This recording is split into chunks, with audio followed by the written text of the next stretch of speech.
Guys நான் வந்துட்டேன். மணி என்ன 3 ஆயிட்டு நம்ம வந்துருவோம். இந்த உலகத்துல அதிக திறமை இருக்கிறவங்க எல்லாருமே ஜெயிக்கலப்பா. இது ஏன் இந்த வீடியோ அப்படின்னா, ஃபர்ஸ்ட்டே நான் ஸ்டார்டிங்ல சொல்லிடுறேன்.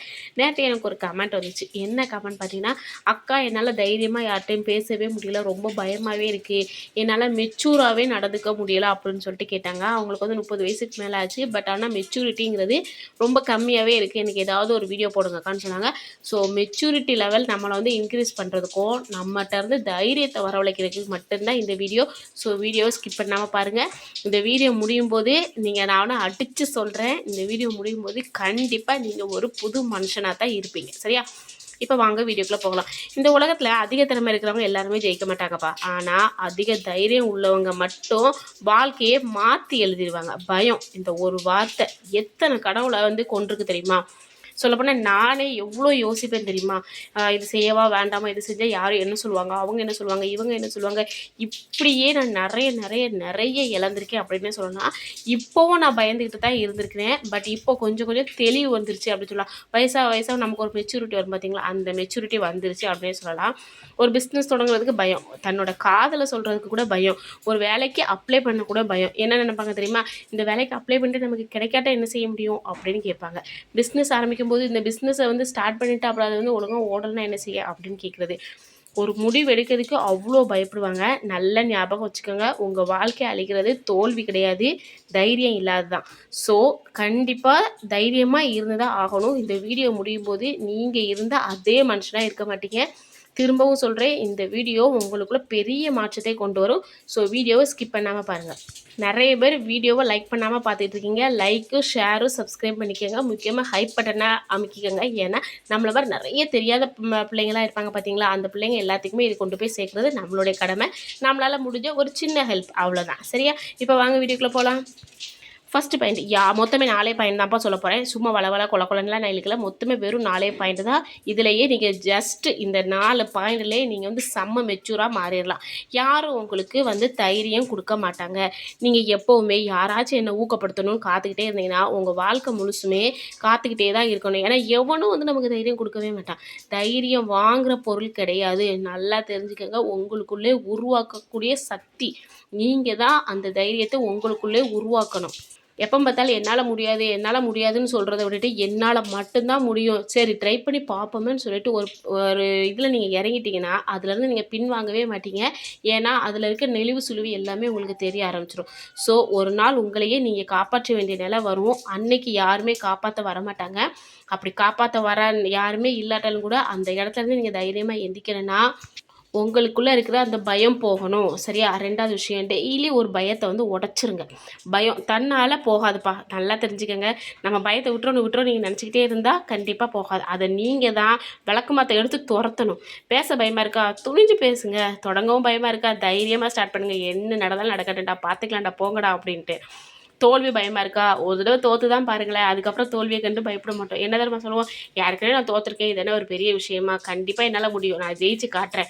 ஒரு தடவை தோற்றுட்டேன், அடுத்த தடவை நான் என்னால் முடியும் ஜெயிக்க அப்படிங்கிற ஒரு எண்ணம் வர ஆரம்பிச்சிடும். தோற்றுருவோமோன்னு பயந்துக்கிட்டே இருந்தால் தான் நம்ம வந்து தோக்குற மாதிரியே இருக்கும். தோற்று தான் பார்ப்போமே அப்படின்னு சொல்லிட்டு அதில் வந்து முன்னேறி பாருங்கள், கண்டிப்பாக உங்களுக்கு வெற்றி தான் கிடைக்கும். ஒவ்வொரு முறையுமே பயத்தை வெல்லும்போது உங்களுக்குள்ள ஒரு புதுசாக மனுஷன் வந்து பிறப்பான். எப்படி தெரியுமா? அதை வந்து நம்மளால் வெளியில் சொல்லவே முடியாது. அது வந்து உணர்வுபூர்வமாக உணரத்தான் முடியும். நம்மளால் முடியும், அப்போ என்னால் இந்த வேலை முடியுங்கும்போது என்னால் எல்லா வேலையுமே முடியும். ஸோ கண்டிப்பாக நான் வந்து ஒரு மெச்சூராக இருப்பேன், எல்லாத்தையும் தைரியமாக பேசுவேன், எனக்குள்ளே பயம் இருக்காது அப்படிங்கிற ஒரு எண்ணம் வர ஆரம்பிச்சிடும். 3வது, வாழ்க்கை ஒரு தடவை தான்டா. 100 வருஷம் கழிச்சு இந்த வீடியோவை நீங்களோ இல்லை நானோ பார்க்குறோம் அப்படின்னா கண்டிப்பாக பார்க்க மாட்டோம். வேணால் மேபி நம்மளுடைய சந்ததிகள் யாராவது என்னோடய வீடியோ தேடி பார்க்குறதா இருந்தால் வேணால் இருக்கலாம். மேக்ஸிமம் நம்ம வந்து இருக்க மாட்டோம். அப்படி தானே? அப்படி இருக்கும்போது எதுக்கு இந்த அளவுக்கு பயப்படுறீங்க? மக்கள் என்ன சொல்லுவாங்கன்ட்டா, மக்களை பற்றி விவேக் சொல்வார் தெரியுமா, இன்றைக்கி செத்தா நாளைக்கு பால் அப்படிங்கிற மாதிரி தான். இன்றைக்கி பேசுகிறவன் பேசிக்கிட்டே இருப்பான், நாளைக்கு பேசுகிறவன் பேசிக்கிட்டே தான் இருப்பான். பேசுகிற வாய் பேசிக்கிட்டே தான் இருக்கும். நம்மளை வந்து எந்திக்கவே விடாது. அதாவது அவங்களுக்கு வந்து ஏதோ ஒன்று நம்மளை வந்து சொல்லி கீழே தள்ளிக்கிட்டே இருக்கணும். ஸோ அடுத்தவன் வாயை பார்த்திங்கன்னா நம்ம வாயை எவனுமே பார்க்க முடியாது. ஸோ அதனால் அடுத்தவங்களை வந்து கவனிக்கவே செய்யாதீங்க. உங்களுடைய வாழ்க்கையை நோக்கி நீங்கள் போய்க்கிட்டே இருங்க. ஏன்னா அவங்கள பற்றி எப்படி சொல்கிறது, இன்றைக்கி நம்மளை பற்றி பேசுவாங்க, நாளைக்கு இன்னொருத்தரை பற்றி பேசுவாங்க. அவங்களுக்கு எப்படியோ டெய்லி ஒரு ஆள் கிடச்சிக்கிட்டே இருப்பாங்க, டெய்லி பேசிக்கிட்டே தான் இருப்பாங்க. ஆனால் நீங்கள் இழந்த வாய்ப்பு திரும்ப வரும்னு நினச்சிங்கன்னா சத்தியமாக வரவே செய்யாது. ஸோ எந்த நாயை பற்றியும் கவலைப்படாதீங்க, சீரியஸாக சொல்கிறேன்.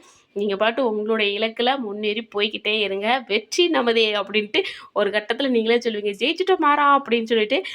இன்ஷா அல்லாஹ் கண்டிப்பாக நீங்கள் ஜெயிச்சதுக்கப்புறம் என்னுடைய சேனலில் வந்து அக்கா உங்களோட மோட்டிவேஷன் பார்த்து நான் ஜெயிச்சிட்டேன்க்கான்னு எனக்காக ஒரு லைக் பண்ணி ஒரு கமெண்ட் பண்ணிட்டு போங்க. எனக்கு அதுவே பெரிய சந்தோஷம்.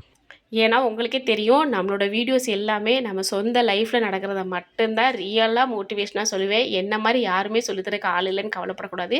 அத்தனை பேருக்குமே நான் இருக்கேன் அப்படிங்கிற ஒரு கை கொடுக்குறதுக்கு தான் நான் இருக்கேன். ஏன்னா எனக்கு கை கொடுத்து தூக்கி கொடுக்குறதுக்கு யாருமே இல்லை. ஸோ உங்களுக்கு கை கொடுக்குறதுக்கு நான் இருக்கேன். சரியா? நீங்கள் செய்ய வேண்டியது ஒரு கமெண்ட்டு, ஒரு ஹைப்பு, ஒரு லைக், அது போதும். நெக்ஸ்ட்டு லாஸ்ட் பாயிண்ட், உங்களை நீங்களே மதிக்க ஆரம்பிங்கப்பா. உங்களை நீங்கள் மதிக்காத போது உலகமும் உங்களை கண்டிப்பாக மதிக்காது. சில பேர் சொல்லுவாங்க தெரியுமா, எனக்கு ஒன்றுமே வராது, எனக்கு எதுவுமே தெரியாதுன்னு சொல்லிட்டு நம்மளை நாமளே மட்டம் தட்டுறது. இன்னும் நிறைய பேர் இருக்கிறாங்க, நான் ரொம்ப குண்டாக இருக்கேன், நான் ரொம்ப அசிங்கமாக இருக்கேன், என்னெல்லாம் யார் பாப்பா, யார் என் கூட பேசுவா, யார் என் கூட பழகுவா அப்படிலாம் நினைப்பாங்க. அப்படி உங்களுக்குள்ளே நீங்கள் அதை எப்படி சொல்கிறது, தாழ் மனப்பான்மையை நீங்கள் வந்து கொண்டு வராதிங்க.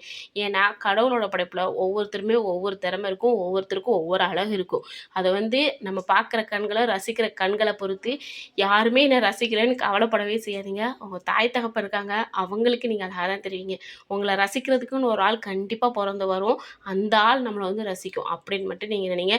நமக்கு வந்து யாருமே இல்லை அப்படின்னு சொல்லிட்டு உங்களை வந்து நீங்களே தாழ்மட்டமாக நினச்சிட்டிங்கன்னா நிஜமாவே சொல்கிறேங்க, நம்மளை யாருமே மதிக்க மாட்டாங்க. அதுவே நீங்கள் ஒரு கெத்தாக இருந்து பாருங்களேன், உங்கள்கிட்ட ஒன்றுமே இல்லாட்டாலும் உங்கள் கெத்துக்கே உங்களுக்கு வந்து மதிப்பு கிடைக்கும். ஸோ எப்போவுமே உங்களை நீங்கள் விட்டு கொடுத்துறாதீங்க.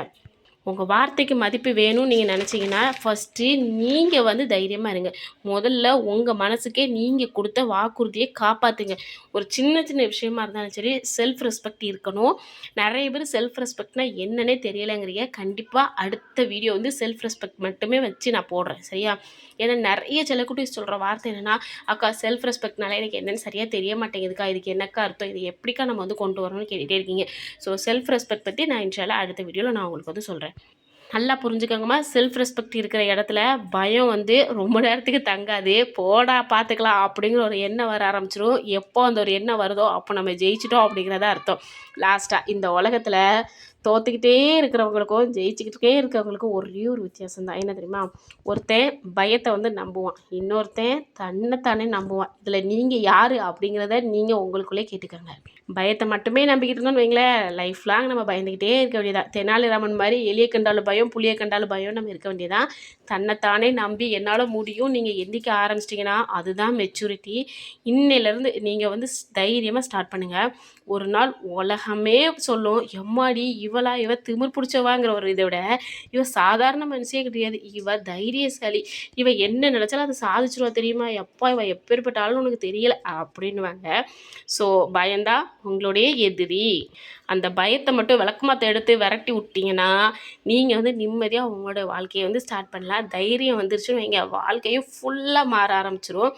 நல்லா பாருங்கள், கோலை வந்து அந்த இடத்துலே தான் நிற்பான், ஆனால் தைரியசாலி வந்து மேலும் மேலும் அப்படி முன்னேறி போய்கிட்டே இருக்கான். ஸோ நம்ம வந்து கோலையாக இருக்கணுமா இல்லை தைரியசாலியாக இருக்கணுமா அப்படின்னு சொல்லிட்டு நீங்கள் தான் சூஸ் பண்ணணும்.